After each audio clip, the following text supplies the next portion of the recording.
నిన్ను ఆరాధించటము ఇది మాకు ఒక గొప్ప భాగ్యము నాయన.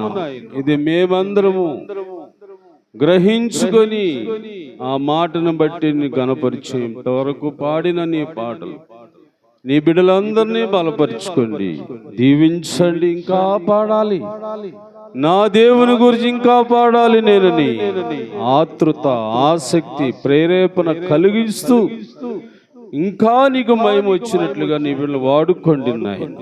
అందుకు ప్రతి సాతాను ఆటంకాలు, బంధకాలన్నిటినీ గద్దిస్తున్నాను, తొలగించు తండ్రి.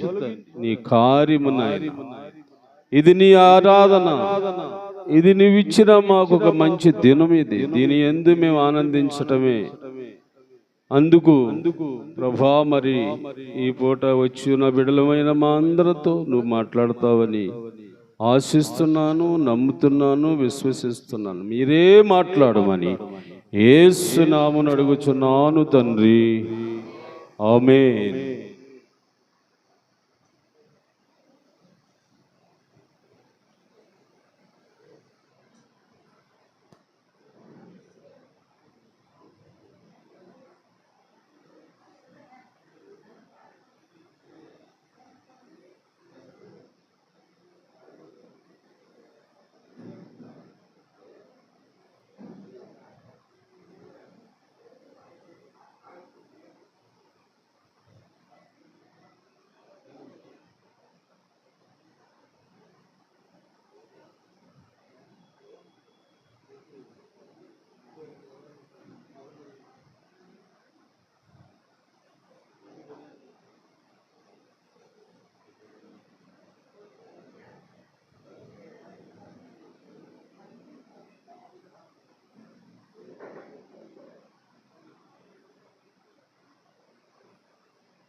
దేవునికి స్తోత్రం.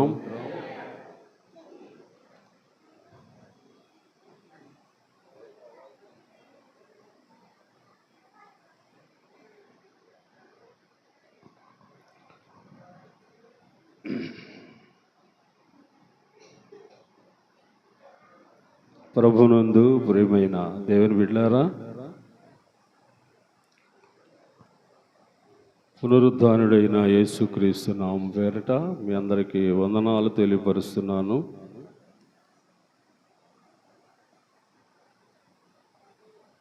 దేవుని మహాకృపను బట్టి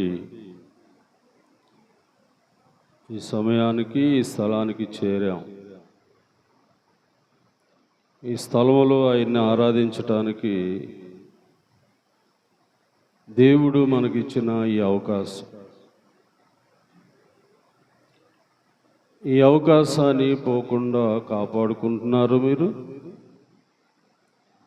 దీనివలనే మీకు మేలు జరుగుతుందని బైబిల్ గ్రంథము తేటగా మనకు తెలియపరుస్తూ ఉంది.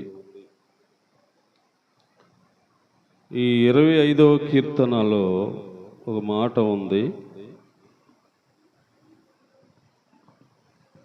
125వ కీర్తనలో, యెహోవా యందు నమ్మిక ఉంచేవాడు కదలక. దేవునికి స్తోత్రం. దేవుని బిడ్డలారా, ఆలోచించండి. దేవుని పట్ల నమ్మకం గల వారితో దేవుడు మాట్లాడిన మాట. ఏ మాట మాట్లాడాడు?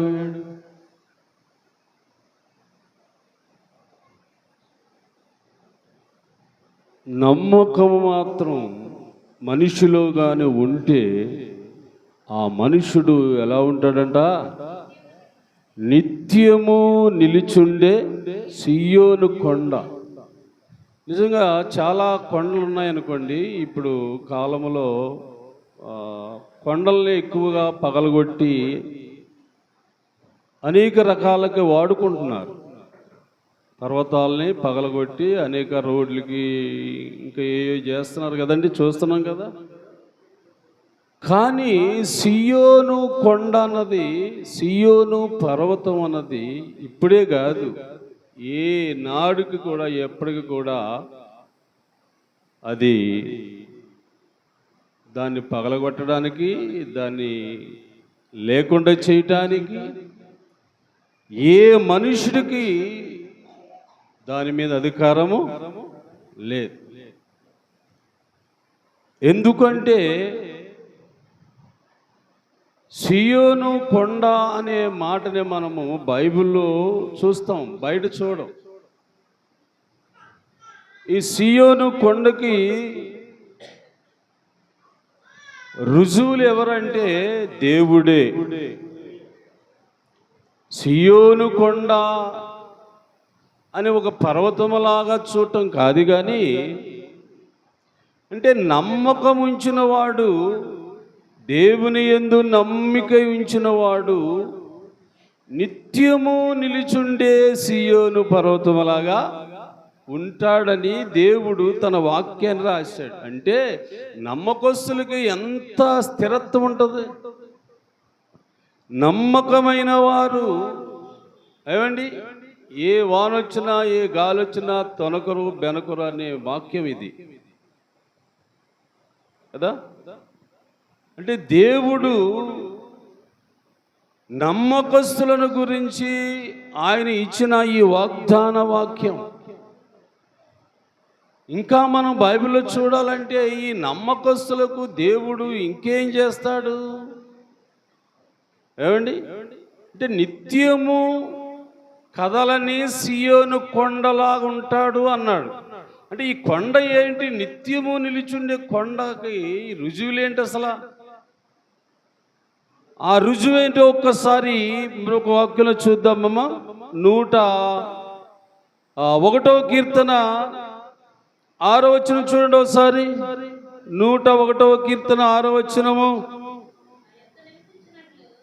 నా వద్ద నివసించినట్లు దేశములో నమ్మకస్తులైన వారిని. అంటే దేవుడు ఇష్టపడుతున్న మాట ఇది కదా. ఫస్ట్ మాటలోనేమో దేవుని యందే నమ్మకించిన వాడు సియోను కొండలాగా కదలకా ఉంటాడు, స్థిరపడే ఉంటాడని చెప్పాడు. ఈ రెండో వాక్యములో ఏం చెబుతున్నాడు? నా వద్ద నివసించినట్లు నేను ఆ నమ్మకస్తులైన వారిని కనిపెడుచున్నాను. అంటే మనుషుడు ఏమి కలిగి ఉండాలని దేవుడు మనకి ఈ వాక్యం ద్వారా నేర్పిస్తున్నాడు? నమ్మకం. నమ్మకం అండి. నమ్మకములో చాలా చాలా చాలా గొప్ప మేలులు ఉన్నాయి. కొన్ని సందర్భాల్లో యేసుప్రభువు వారు చెప్పినట్లుగా ఉంది ఈ మాటలు. నీ నమ్మకము తప్పిపోకుండా చూసుకోవాలా అంటాడు. ఒక ఆయన యేసుప్రభువు దగ్గరికి వచ్చి నాకు సహాయం చేయమని అడిగితే ఆయన అంటాడు, రేబాయ్ నీకైతే సహాయం చేస్తాను కానీ నీలో నమ్మకం ముందు పోనీయకుండా కాపాడు. ముందు నీవు నమ్మకపోతే, నమ్మకం నీళ్ళు లేకపోతే నువ్వు మనిషిగా వచ్చినా కానీ ప్రయోజనము లేదు అన్నాడు. అంటే ఏంటి అర్థం? ఇప్పుడు నమ్మకత్వం దేవునికి ఇష్టమైనది మనిషిలో కనబడేది. అంటే దేవుని మనస్సును ఆకర్షించుకునేది మనుషుడి యొక్క నమ్మకత్వం. నమ్మకమైన వారిని దేవుడు ఎప్పుడు కూడా చూస్తూనే ఉంటాడు. పై ఆకాశం ఉన్నా కానీ, మనం భూమి మీద ఉన్నా కానీ మన పట్ల ఆయన దృష్టి ఆకర్షణ ఉంటుంది. ఎప్పుడు కూడా నమ్మకమైన వారు అని దేవుడు తన వాక్యము ద్వారా చాలా సందర్భాల్లో మాట్లాడాడు. అంటే ఈరోజు మనం అందరం నమ్మలేదా అంటే నమ్మిన వారమే. అంటే ఆ నమ్మకము ఇంకా పరిపూర్ణం అవుతే నువ్వు నేను ఎక్కడ ఉంటాము అని చెబుతుంది బైబిలు. దేవుని యొద్దే నివాసం.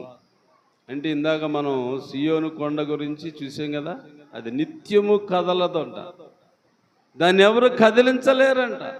అంటే ఏంటి అర్థం? దేవునికి సాదృశ్యం అది. దేవుడిని ఎవరు కదిలిస్తారా? దేవుడు లేకుండా చేయగలుగుతారా బాబు? చేయలేరు. దేవుని యొక్క శక్తిని ఇంత అలాగని చెప్పటానికి ఏ మనుషుడికి కూడా. కాబట్టి ఇప్పుడు మన వాక్యము ద్వారాగా వినే మాట ఏంటంటే నమ్మకం. నమ్మకము నీకు నాకు ఉంటే ఒకటి దేవుని యొద్ద నివసించగలటానికి అవకాశము ఉంటుంది. ఏమండి? నమ్మకముగా జీవించే నీవు నేను ఇంకేమవుతామో చూద్దాం. చూడమ్మా, సామెతల గ్రంథం 28వ అధ్యాయం 20 వచనం చూడండి ఒకసారి. చూడండి, నమ్మకమైన వారికి దీవెనలు మెండుగా కలుగును కదా. ఎవరికి దీవెనలు మెండుగా? నమ్మకం. అంతే, నువ్వేమి చేయనవసరం లేదు. నమ్మకం. ఏమిటి నమ్మకము? దేవుడు చెప్పాడు, దేవుడు తప్పుగా చేస్తాడు, దేవుడు ఇస్తాడు, తప్పుగా నేను పొందుకోగలుగుతాను. ఇలా అంటే ప్రతి దాని మీద నీకు ఒక ఆలోచన ఏంటంటే దేవుడు దేవుడు దేవుడు. ఇదిగో ఈ పని చేస్తున్నాను, తప్పగా దేవుడు సఫలం.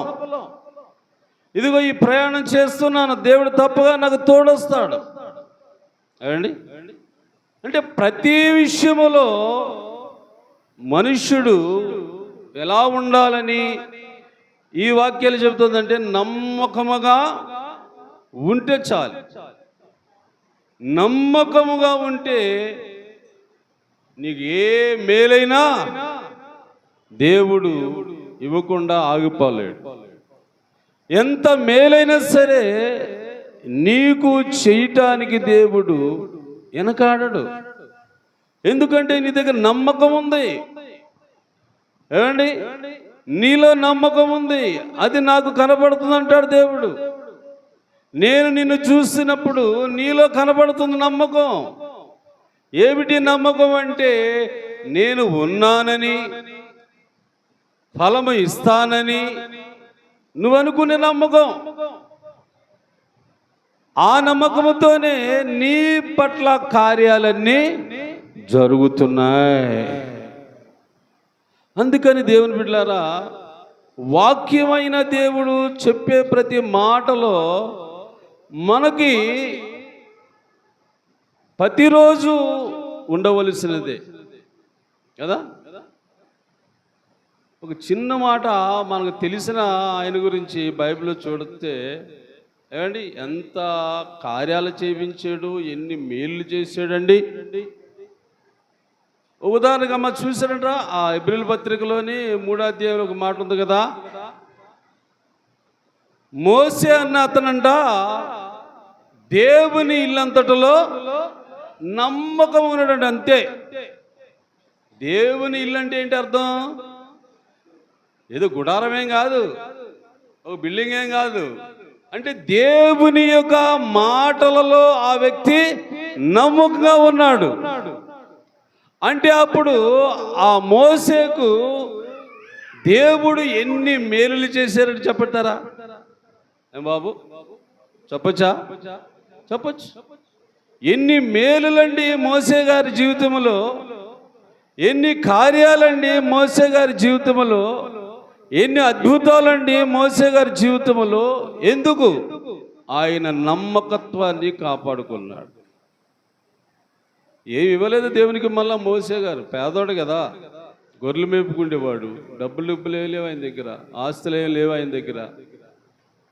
ఆ మేపుకున్నవాడు అలా వెళ్ళాడు, ఆ కొండ దగ్గరికి వెళ్ళి చూస్తే అక్కడ కనబడుతుంది పద అగ్ని మంటలో, దాంట్లో స్వరం వినబడింది, అది చూసి ఆలకించాడు, ఇంకా దగ్గరికి వెళ్తున్నాడు. అదే సందర్భం అంతే. ఇక గొర్రెలు వదిలేశాడు, అన్నీ వదిలేశాడు. ఇంకా దేవుని మాటే నాకు కావాలి అంటే నమ్మకం మాట మీద ఉండాలి. ఏమండి, నమ్మకము దేవుడు చెప్పే వాక్యం పట్ల ఉండాలి. నమ్మకము ఏమండి, దేవుడు నీకు ఇది చేయగలడు, ఇది చేస్తున్నాడు నాకని నువ్వు నమ్ముతూ ఉండాలి. అప్పుడు నువ్వేం చూస్తావో దేవుని మహిమను చూస్తావు. చూశాడా మోసే గారు మహిమను? చూశాడు, మహిమ కనబడింది కదా. మేఘములో దేవుడు కనబడ్డాడు కదండి. మన్నాహారం పంపించిన విధానంలో దేవుడు అక్కడ ప్రత్యక్షమైనట్టు కనబడింది. అంటే ఈరోజు నువ్వు కూడా నీ విశ్వాస జీవితంలో నమ్మకత్వం అన్నది చాలా ప్రాముఖ్యమైనది, చాలా చాలా బలమైనది. ప్రతి మనుష్యుడు దేవుడు ఉన్నాడనే నమ్ముతున్నారు. ఏమండి, భూమి మీద పుట్టిన ప్రతి మానవుడు ఎవరున్నారు నమ్ముతున్నారు? వాళ్ళకి నచ్చిన దేవుడు వాళ్ళకు ఉన్నారంటున్నారు కదా. మనకు నచ్చిన దేవుడు మనకు ఉన్నారన్నారు. కానీ అందరూ ఏమన్నారు?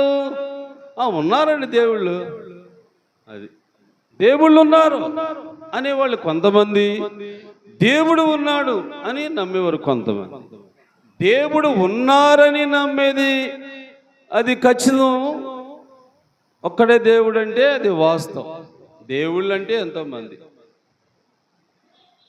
దేవుడు ఒక్కడే అని ప్రతి విశ్వాసి నమ్మటంలో దేవుని యొక్క మహిమను చూడగలుగుతాం.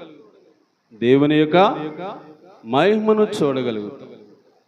దేవుని యొక్క మహిమను చూసాం అనుకోండి, ఆ మహిమలో నుండి ఏమొస్తాయి? ఇంక ఏదైనా నీకు మేలు, నీకు మేలైనది, నీకు మేలైనది ఏదైనా అంటే నీ అవసరాలు చాలా ఉన్నాయి కదా, భూమి మీద బ్రతుకుతున్న నీకు చాలా ఉన్నాయా, చాలా కావాలి. ఇవన్నీ రావాలంటే తప్పనిసరిగా నీవు నీ దేవునికి ఎలా కనపడాలా?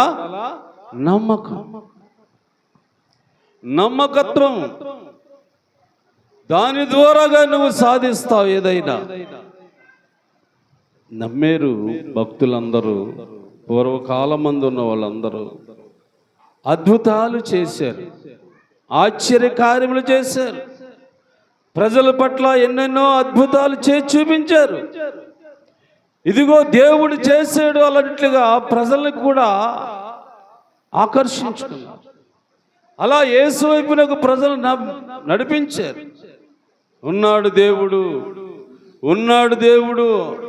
అన్ని జనులు సైతము ఏమండి, అన్ని జనులు సైతము కూడా ఒక గొప్ప ఆలోచనలతో ఒక అడుగు ముందుకేసి గొప్ప మేలు పొందారు, గొప్ప అభివృద్ధి పొందారు కదండి.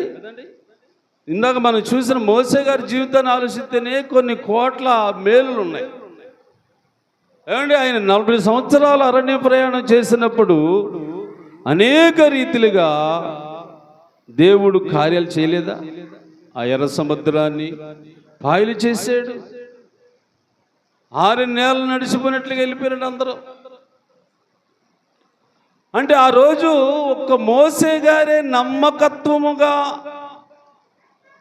ఉన్నాడని రుజువు కాదు, కానీ ఇశ్రాయేలు ప్రజలందరూ కూడా మోసే నాయకత్వంలో నడిపించబడుతున్నారు కాదు. అప్పుడప్పుడు కొంచెం సొనిగారు కానీ మోసే మీద, ఇక తప్పదు అన్నట్లుగా మళ్ళీ మోసే చెప్తేనే ముందుకు ప్రయాణం చేసేవాడు. మరి వెనక్కి వెళ్దామంటే సైన్యం వాళ్ళు శత్రువులు తరుగుతున్నారు, చంపేస్తారు వాళ్ళు. ఎలాగైనా తప్పదు అనుకున్నారేమో. మోసే గారు ఎటు చూపితే ఆ దారిలోకి ప్రయాణం చేశారు వాళ్ళు.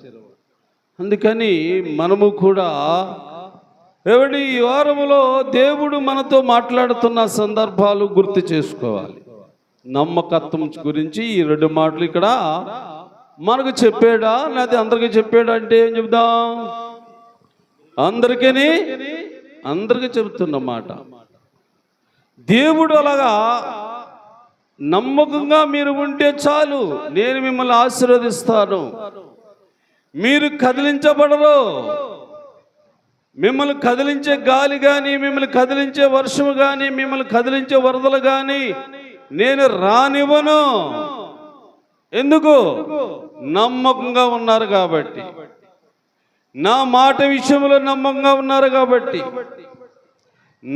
నా విషయంలో మీరు నమ్మకంగా ఉన్నారు కాబట్టి, మీ అందరికీ నేను మెండైన దీవెనలు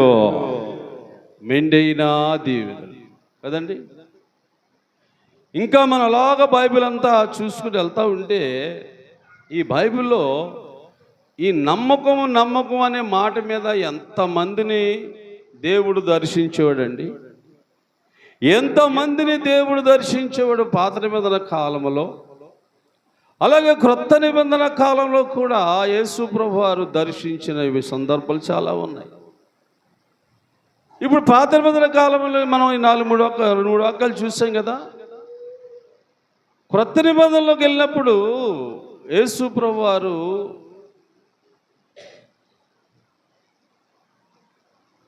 ఓ చంటి బిడ్డకి దురాత్మ పట్టి పీడిస్తూ ఉంటే మార్కు సువార్తలో ఉంటుంది 9వ అధ్యాయం. ఆ దయాన్ని పోగొట్టమని చాలా మంది దగ్గరికి తిప్పాడు. ఎవరు కూడా ఆయన దాన్ని తీలేకపోయారు. తర్వాత యేసు ప్రభువు వారి శిష్యులుగా ఈ 12 మంది ఉండేవాళ్ళు, వాళ్ళ దగ్గరికి తీసుకెళ్ళాడు. వారు కూడా దయాన్ని పోగొట్టలేకపోయారు. అప్పుడు యేసు ప్రభు వాళ్ళతో మాట అంటాడు. అందుకు యేసు, చూసారా ఎక్కడికి వచ్చింది మళ్ళా? నమ్ముట అంటే నమ్మకత్వము ప్రాముఖ్యమైనది. నీ పిల్లవాళ్ళలో ఉన్న దయము ఎంత పెద్దదైనా, ఎంత గట్టిదైనా, నువ్వు కానీ నమ్మితే చాలు, అంటాడు. నమ్ముట నీ వల్ల అయితే, నమ్మువానికి ఏంటంటే బాబు సమస్తము సాధ్యమే. దేవునికి స్తోత్రం చెప్పండి. అంటే ఒక మనుష్యుడు నమ్మకాన్ని జాగ్రత్తగా కాపాడుకోవాలి. అది జారిపోకూడదు, అది కల్తీ అవ్వకూడదు, ఏమండి అది లోటు అవ్వకూడదు, వెళుతూ అవ్వకూడదు. యేసు ప్రభువు అదే మాట చెప్తున్నాడు అక్కడ. ఏమండి నువ్వు కానీ నమ్మితే చాలు, నీకేంటంట సమస్తము సాధ్యమే. అంటే ఏంటి సాధ్యము?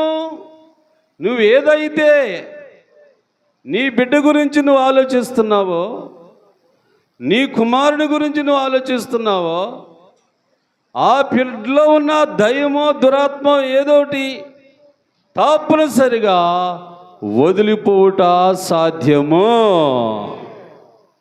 యేసు ప్రభువు వారు చెప్పే మాట. ఏమండి అందుకు చిన్నవాని తండ్రి ఏమంటాడు చూద్దాం, చదవమ్మా. ఏంటనే ఆ చిన్నవాను తండ్రి, నమ్ముచున్నాను, అపనమ్మకము రాకుండా. చూడండి మళ్ళా చిన్నవాడు తండ్రి ఒక తెలివిగా ఆలోచించాడు. ఏంటి తెలివి? నాకు మరలా అపనమ్మకంగా వస్తుందేమో, మరలా యేసు ప్రభు మీద భారం కూడా పెడుతున్నాడు. అంటే గమనించండి ఇక్కడ దేవుని బిడ్డలారా, యేసు ప్రభు మొదట్లోనేమో నమ్ముట నీ వల్ల అయితే నమ్మను సమస్య సాధ్యం అన్నప్పుడు నమ్ముతున్నాను ప్రభు అనాలి కదా. మళ్ళీ ఏమన్నాడు ఈయన? నమ్ముచున్నాను కానీ నాకు అపనమ్మకం రాకుండా. అది చూసారా, అపనమ్మకం రాకుండా అంటే ఆ మాటలు ఎంత భావం అర్థం ఉందో దాగుంది. చూసారా ఏముందంటారు అక్కడ? ఆ మాటలో ఒక అర్థం దాగి ఉందండి. నాకు అపనమ్మకం రాకుండా నువ్వే సహాయం చేయి అంటే ఏం చేయాలి? ఇప్పుడు యేసు అక్కడ కార్యము చేయాల. ఎందుకంటే ఈడు నమ్మి ఉన్నాడు, నమ్మకం ఉంచాడు. ఈడు నమ్మకం వలన వాడి బిడ్డలో ఉన్న దయాన్ని, దురాత్మను నేనేం చేయాలి? ఇప్పుడు పోగొడితే ఇక ఈడు మాత్రం అనుమానించడు, అనుమానపడడు అని యేసు ప్రభువారు ఆయన నమ్మకాన్ని చూసి ఆయన నమ్మకాన్ని చూసి ఏం చేశాడమ్మా? కార్యము చేశాడండి. మరి మనలో కూడా, మనకి కూడా కార్యాలు జరుగుతూ ఉండాలంటే మన దగ్గరే ఉండాలా? నమ్మకమే, అంతకంటే ఏమీ లేదు. ఇక చాలు ప్రభా, ఇది నువ్వు చేస్తావు, ఇది ఇస్తావు ప్రభా, అంతే నమ్మకం. దానిలోనే నీకు గొప్ప బహుమతులు ఇవన్నీ కూడా నువ్వు పొందుకోగలుగుతావని ఈరోజు దేవుడు నీతో మాట్లాడుతూ ఉన్నాడు. ఇంకా చదవమ్మా, ఇంకా చదవరా? అదే చూసి దయ్యమా పోము చెప్పి గద్దించును, పోయిను ఉండిను గనుక చనిపోయినట్టున్నారు. దేవునెత్తగా దేవునికి స్తోత్ర. ప్రజలైతే ఏమన్నారు? చనిపోయాడు రే, ఇప్పుడు దాకా ప్రాణంతో ఉన్నాడుగా, ఇదేంటి ఇలా చేసాడు ఈయన, ఇదేంటి ఇలా మార్చేసాడు ఈయన? అరే ఏ దైవమో ఏ భూతమో లోపల ఉన్నది, ఆ ప్రాణంతో బ్రతికి ఉండేవాడు కదా. అరే చంపేశాడు రా బాబు.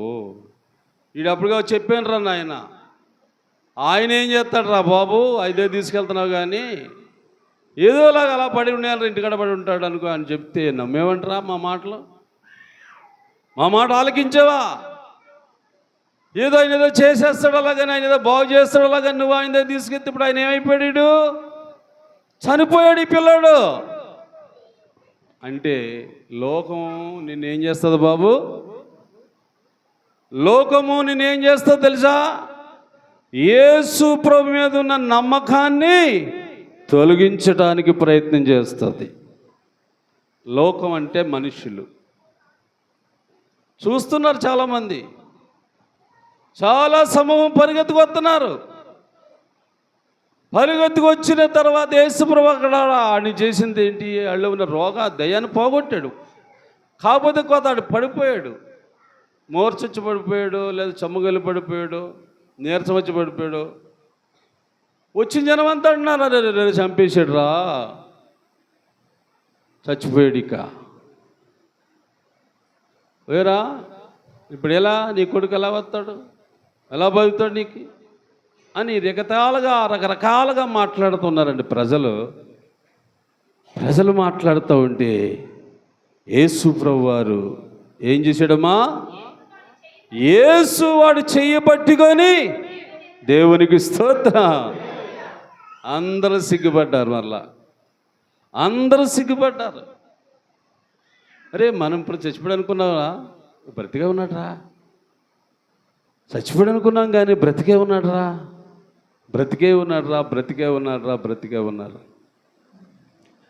అంటే నీ నమ్మకము అంత గొప్ప కార్యము చేస్తుంది.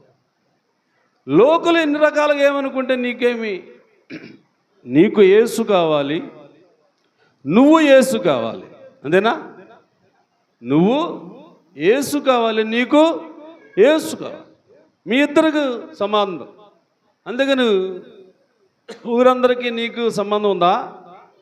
వాళ్ళు చూస్తారు, మాట్లాడేస్తారు, అంతేగాని అసలైన సంబంధం ఎవరితో ఉందా నీకు? దేవునితో కదా, దేవునితో కదండి. ఇలాగే ఒకరోజు యేసు ప్రభు వారు, మనకు తెలిసిన విషయమే, జక్కయ్య గారి ఇంటికి వెళ్ళాడు కదమ్మా. జక్కీ గారి ఇంటికి వెళ్ళాడు. లోకాసు వార్తలో ఉంటుంది కదా. జక్కీ గారి ఇంటికి వెళ్ళాడు. చాలామంది ప్రజలు యేసు ప్రభుని చూస్తున్నారు. చూసి ఏమన్నారు? పాపి అయినా ఈ మనుషుడి ఇంటికి ఎందుకు ఈయన వెళ్తున్నాడు కదా. ఏమన్నాడండి? జక్కీ ఎవరంట? అసలు నిజంగా ఆ రోజుల్లో జక్కీని డబ్బు ఉన్నవాడు, ధనవంతుడు అన్న లెక్క. బాగా డబ్బు ఉన్నవాడు కదా. అలాంటి ఇంటికి యేసుప్రభు వెళ్ళాడు. అది చూశారు ప్రజలు. చూసి ఏమన్నారు? పాపి అయిన జక్కయ్య ఇంటికి యేసుప్రభు వారు ఎందుకు వెళ్ళాడు రా? ఈయనకి ఎలా మతుందా లేదా? పాపి వాడు, దుర్మార్గుడు వాడు, ఆయన ఇంటికి వెళ్ళటం ఏంటి అని కదా యేసుప్రభుని నిందించారు. ప్లస్ అక్కడ జక్కీని కూడా నిందించారు. ప్రజలంటే ఇలా ఉంటారనుకుంటానా? ప్రజలు ఇలా ఉంటారేమో. ప్రియులారా, గుర్తుపెట్టుకోండి. మరి ఇక్కడ ఈ పిల్లవాడు తండ్రిని కూడా అదే అన్నారు. యేసుప్రభుని చేయబడికి లేపాడు పైకి, అది అయిపోయింది. మరి జక్కయ్య ఇంట్లోకి వెళ్ళి యేసుప్రభు ఏమంటాడు? ఏమండి? అందుకు యేసు, ఎవరు? అబ్రహాం కుమారుడు. జక్కయ్య అబ్రహాం కుమారుడు. దేవునికి స్తోత్రం. మరి వీళ్ళందరూ ఏమన్నారు? పాపి అయిన మనుషుడు అన్నారు. ఇదేంటి? యేసుప్రభు అబ్రహాం కుమారుడు అంటాడు, ప్రజలేమో పాపి అయిన జక్కయ్య అంటారు. ఎవరి మాట వాస్తవం అవుతుంది చెప్పాలి? యేసుప్రభు మాటే ఖచ్చితం. అంటే లోకం అలా అంటది. నువ్వు మారినా, నువ్వు మార్పు చెందినా, నువ్వు దేవుని వల్ల మేలు పొందినా, ఏమండి, దేవుని చేత ఆశ్రయించబడినా, దేవుని గురించి తెలియని లేవంటారు. ఇలాగే మాట్లాడతారు. జనం ఏమనుకుంటే నాకేమి, నాకు యేసు కావాలా అనుకున్నాడు. ఎవరో? జక్కయ్య కదా. నాకు యేసు కావాలండి, మీతో పని లేదు. మీరేమని అనుకోండి, పాప అంటారా, మూర్ఖుడు అంటారా, నంచుకోడు అంటారా అనుకోండి. నేను అలాంటోనే కదా, ఒకప్పుడు అలాంటోనే. అలా చేశాను కాబట్టి మీరు అంటున్నారు ఈరోజు దాకా. కానీ ఈ రోజు నుంచి నేను మారిన సంగతి మీకు తెలుసా? మార్పు వచ్చేసింది జక్కీలోకి. అంటే నమ్మకత్వం పెరిగిపోయింది జక్కీలో. నమ్మకం పెంచేసుకుంటున్నాడు దేవుని పట్ల, ఏమంటే దేవుని వాక్యం పట్ల. జక్కీకి కలిగే ఒక గొప్ప నమ్మకము ఏం చేసింది తెలుసా?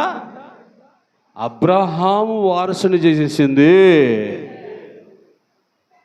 కానీ అబ్రహాంకి జక్కీకి అయినా సంబంధం ఉందమ్మా? అన్నదమ్ముల వాళ్ళు? లేదు. ఏమండి, తాత మనవాళ్ళ? లేదు, కాదు. వరుసలు కలిపితే అసలు అంతుబంతు లేదు ఎక్కడ. కానీ యేసుప్రభు అన్నాడు, ఇతడు కూడా అబ్రహాంకి చెందినవాడే. అబ్రహాము దీవించబడిన వాడితో వారసుడిన కూడా. అబ్రహాము నా చేత ఆశ్రయించబడినది కుమారుడు. ఇప్పుడు ఈయనెవరు? ఆయనకు వారసుడు. దేవునికి స్తోత్రం. అబ్రహాం వారసుడు ఈ జక్కయ్య. ఏమండి, ఇంకా ఏమొచ్చిందనడమా? ఎందుకనగా ఆ కుటుంబానికి ఏమొచ్చిందంట? రక్షణ. అంటే ఇవన్నీ ఎలా వస్తున్నాయి? జక్కీలో నమ్మకం పెరిగిపోతుంది, జక్కీలో విశ్వాసం పెరిగిపోతుంది. జక్కయ్య యేసు తప్ప ఇంకెవ్వరిని చూడలేదు. జక్కయ్య దేవుని మాట తప్ప ఎవరి మాట వినట్లేదు. ఇలాగ మనం కూడా ఉండాలి దేవుడు. ఇలాగ ఎప్పుడు ఉండాలా. ఇలాగ ఎన్ని సంవత్సరాలైనా సరే కానీ ఆ నమ్మకత్వం తప్పిపోకుండా అది నిత్యము నిలకడగా ఉండాలి. అలాంటి వారు సియోను కొండవలే నిలిచే ఉంటారు. నిలిచే ఉంటారు. కాలాలన్నీ కొట్టుకుపోతూ ఉంటాయి, నువ్వు అలాగే ఉంటావు. వరదలు వస్తూ ఉంటాయి, నువ్వు అలాగే ఉంటావు. ఎండాకాలం వస్తూ ఉంటుంది, అది పోతూ ఉంటుంది, నువ్వు అలాగే ఉంటావు. అంటే నీ పట్ల దేవుడు ఒక కాపుదల, ఒక భద్రత ఇచ్చాడు. దాని వలన నువ్వు మేలు పొందుతూ హాయిగా సంతోషంగా జీవించటానికి దేవుడు నీకు ఒక అవకాశం ఇస్తున్నాడు. దేవునికి స్తోత్రం. నమ్మకత్వం గురించి ఈ 4 వాక్యాలు నేను మీకు చూపించాను. మరొక వాక్యంలోకి వెళ్దాము. చూడడమ్మా, ఒకసారి ఎఫెసీయులకు రాసిన పత్రిక చూడండిరా. ఎఫెసీయులకు రాసిన పత్రికలో ఒక మంచి మాట ఉంది, ఆ మాటను మనం చూద్దాం. 5వ అధ్యాయము 8వ వచనం చూడండి. ఎఫెసీయులకు రాసిన పత్రిక 5వ అధ్యాయము 8వ వచనం. పూర్వమంట మనుషులు ఎలా ఉండేవాళ్ళంటండి? చీకటిగా ఉండేవాళ్ళంటండి. బాగా అర్థం చేసుకోండి ఈ వాక్యము. అంటే చీకటిలో ఉన్నారా, చీకటైన మనుషుడు? ఆ వాక్యాన్ని బట్టి చూస్తే చీకటే మనుషుడంట. చీకటిలో మనుషుడు కాదు, చీకటే మనుషుడని రాసింది బైబిల్. అంటే చీకటిలో నడిచే మనుషుడు, చీకటిలో జీవించే మనుషుడు ఏమైనా మేలు పొందగలుగుతాడా? ఎందుకని? ఆడికి దారి కనపడదు, ఇంకేడకి వెళ్ళలేడు. ఏమైనా తెచ్చుకుందామన్నా మార్గం వాడికి లేదు. చీకటి అల్లిగా ఉంది కదండి, ఘోరమైన చీకటి, భయంకరమైన చీకటి. ఆ చీకటిలో పూర్వం మనుషులా ఉండేవాళ్ళంట. పూర్వం ఏమండి, బాగా గమనించాలి మీరు. అంటే ఇలా చీకటిలో ఉన్న మనిషి కొరకు దేవుడు అన్నవాడు ఆలోచించారంటారా, ఆలోచించలేదంటారా? అసలు ఆ చీకటి ఏంటో మరొక వాక్యాలు చూద్దాం. ఆ చీకటి అంటే ఏంటో మరొకటి చూద్దామండి. మరొక మాట చదవమ్మా. యెషయా గ్రంథంలోకి రండి. ఇప్పుడు యెషయా గ్రంథము 9వ అధ్యాయము 2వ వచనం చూడండి ఒకసారి. యెషయా గ్రంథము చీకటిలో కొంచెం వెనకరమ్మా, కొంచెం వెనకలరా. నిలవలేదు. పూర్వకాలమున జబూయేలు దేశమును నప్తాలు దేశమును పరిచెను. ప్రాంతములో అనగా ప్రదేశము చేయుచున్నాడు. చీకటిలో నడిచే జనులు గొప్ప వెలుగు చూచుచున్నారు. చూడండి, ఇప్పుడు చీకటి అనగా ఇక్కడ ఈ మాట చదువుతున్నాం చూడండి. ఇంతవరకు చీకటి చీకటి అన్న మాటకి అర్థము ఇప్పుడు చదువుతున్నాం. మహేశ్వరి వినంటారా బాగా? ఇప్పుడు చదవమ్మా. మరణఛాయ. మరణఛాయ అంటే చీకటి అనే మాటకు అర్థము మరణము.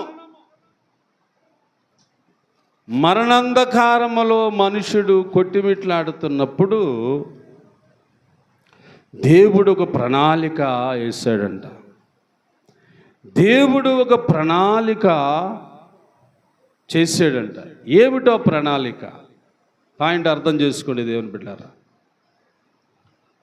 ఏమి చేసుంటే ఈ చీకటిలో ఉన్న వారికి మేలు జరగాలి అంటే, ఇప్పుడు దేవుడు ఈ చీకటిలో ఉన్న ఈ మనుషుల కొరకు ఏమి చేయాలనుకుంటున్నాడంటే, యెషయా గ్రంథంలో చూసే మనం ఈ చీకటిలో మరణంధకారములో ఉన్న మనుషులందరూ గొప్ప వెలుగు చూస్తారు అన్నాడు. చూస్తారు అన్నాడు, చూస్తారు అన్నాడు. అంటే చూడాలంటే వెలుగు చేయాలి కదా, వెలుగు రావాలి కదా. వెలుగు ఉండాలి కదా. మరి వెలుగు లేకుండా చీకటిలో ఉన్న వారికి ఏమి అర్థమవుతుంది? ఇక పాయింట్ అర్థం చేసుకోండి, అందరూ జాగ్రత్తగా వినండి, ఎక్కువ చెవి చెప్పాలండి, ముగించేస్తా ఏమండి. ఈ చీకటిలో ఉన్న మనుషుల కొరకు దేవుడు చేసిన ప్లాన్ చూడదాం. దేవుని యొక్క ప్లాన్ చూద్దామని చూడండి ఒకసారి. ఆది కాండములకు రమ్మ, ఇప్పుడు వెళ్ళి ఆది కాండం 1వ అధ్యాయం 3వ వచనం చదవండిరా. దేవుడు వెలుగు కమ్మని పలకగా, దేవునికి స్తోత్రం. ఎందుకు దేవుడు వెలుగు కమ్మని పలికాడు? మానవులు చీకటిలో ఉన్నారు. మానవులు చీకటిలో ఉండటం మంచిది కాదు. మానవులందరూ ఒక మంచి మార్గమును ఎంచుకోవాలి కదా. ఆ మార్గం వాళ్ళకి తెలియాలంటే ఏం కావాలి? అక్కడ వెలుతురు కావాలి కదండి. వెలుతురు కావాలి. వెలుతురు ఉంటేనే పని చేయగలుగుతాం. ఇప్పుడు మన ఇళ్ళ దగ్గర కూడా అంతే కదా. గత రాత్రి కరెంటు పోయింది, చీకటి కాదా? అంటే పరిస్థితులు, వెలుతురుంటే ఒకలా ఉంటుంది, వెలుతురు లేకపోతే అదే మనుషులు కదా, అదే మనుషులు. అంటే వెలుగులో ఉంటేనేమో ఒక పని చేసుకోవాలి, లేక ప్రయాణం చేయాలి, లేదా ఇంకో చోటుకి వెళ్ళాలి అనిపిస్తూ ఉంటుంది. అదే వెలుగు లేకుండా చీకటి వచ్చిందిగా, ఏం వెళ్తాలో ఈ పూటకి, చీకటి పడిపోయింది కదా అని ఇళ్ళ దగ్గర ఉండిపోతాం కదా. అందుకని ఇదిగో చూడండి, దేవుడు ఏం చేశాడు. ఇప్పుడు వెలుగు కమ్మని పలకగా వెలుగు కలుగును. వెలుగు మంచిదైనట్లు దేవుడు చూశాడు. చూసారా? వెలుగు అంట కలగమని పలకగానే వెలుగు వచ్చేసిందంట. ఆ వెలుగు ఏంటంట? మంచిది. ఎందుకు మంచిదంటే మనుషులకు ఉపయోగకరమైనది, ప్రజలకు ఉపయోగకరమైనది, ప్రజలకు మేలైనది. ఇక ప్రజలందరూ కూడా వెలుగులో, వెలుతురులో తిరుగుతారు. చక్కగా ఏదో ఒక పని చేసుకోగలుగుతారు. చక్కగా కుటుంబాలకి ఎంతో కొంత ఆదాయమును సంపాదించుకోగలుగుతారు, పోషించగలుగుతారు. అన్నిట్లుగా దేవుడు ఆదిలోని ఏమండి ఈ భూగోళమంతా చీకటమయముతో ఉన్నప్పుడు, ఆ చీకటిలో మానవుడు జీవిస్తున్నప్పుడు, ఆ మరణంధకారములో ఉన్న మనుషులకు వెలుగు కావాలి, వెలుగు ఉండాలి అని దేవుడు అనుకుంటేనే వెలుగు వచ్చిందండి మనకి. లేకపోతే మనకి వెలుగు ఉంటుందా? లేదు. వెలుగు మనకి ఎలాగొచ్చిందంటే అది దేవుని వలన. దేవుడు మన పట్ల తన కృపను చూపించి తన మహిమ గల ఏమండి ఆ కాంతి మన పట్ల అత్యధికముగా కురిపించాడు.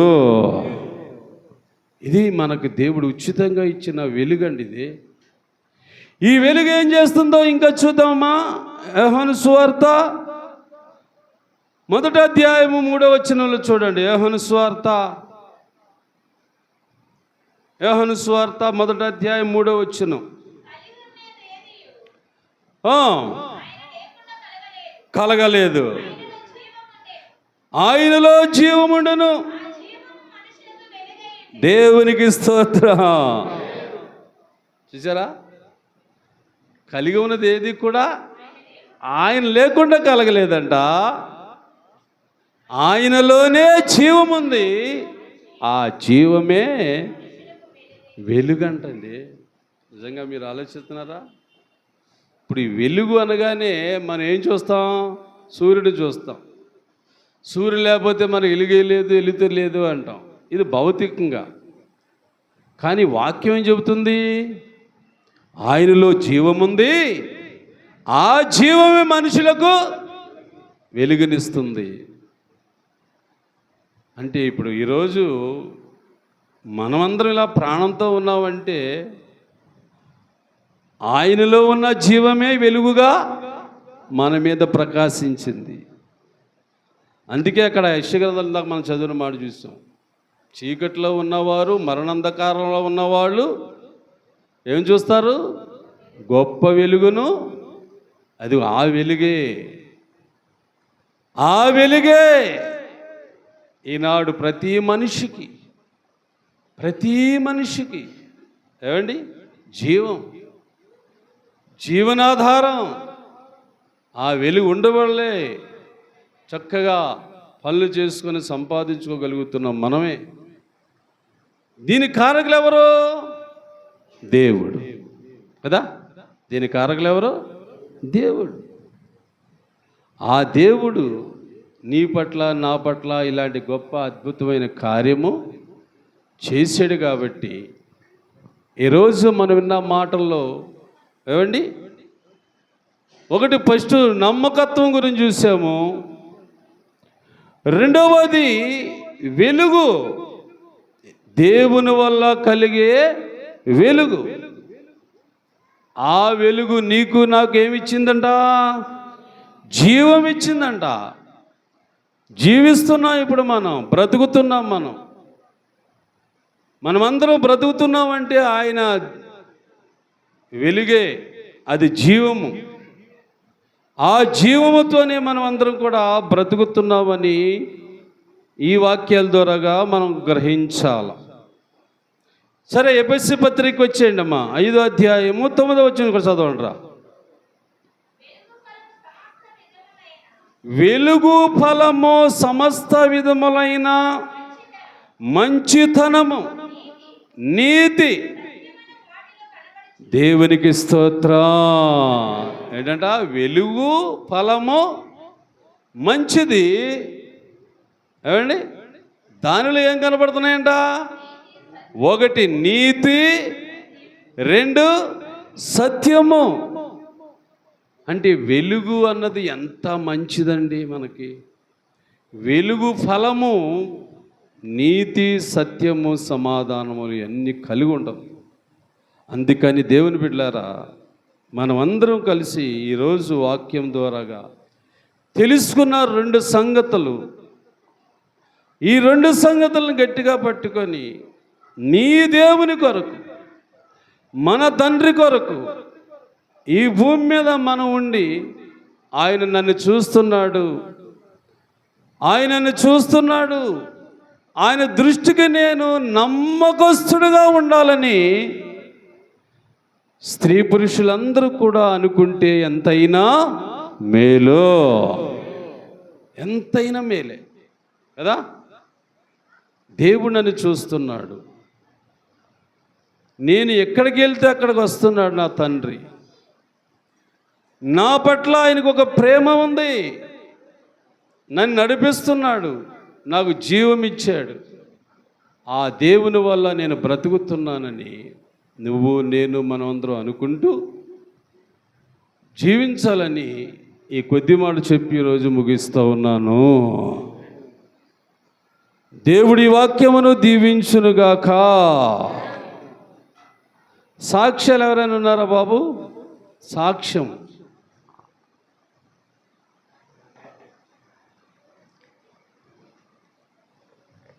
సాక్ష్యం